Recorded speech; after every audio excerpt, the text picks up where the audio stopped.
Алло. Да, мамуля?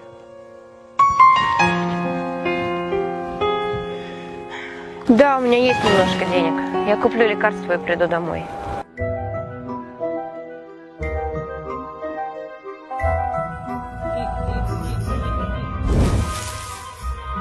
Ты же хотел купить себе новый телефон.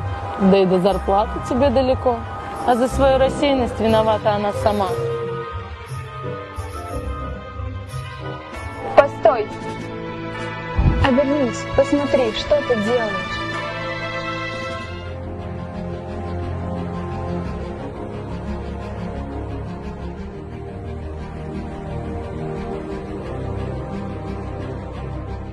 Девушка, от него потеряли? Да. Спасибо большое, я так испугалась. Спасибо.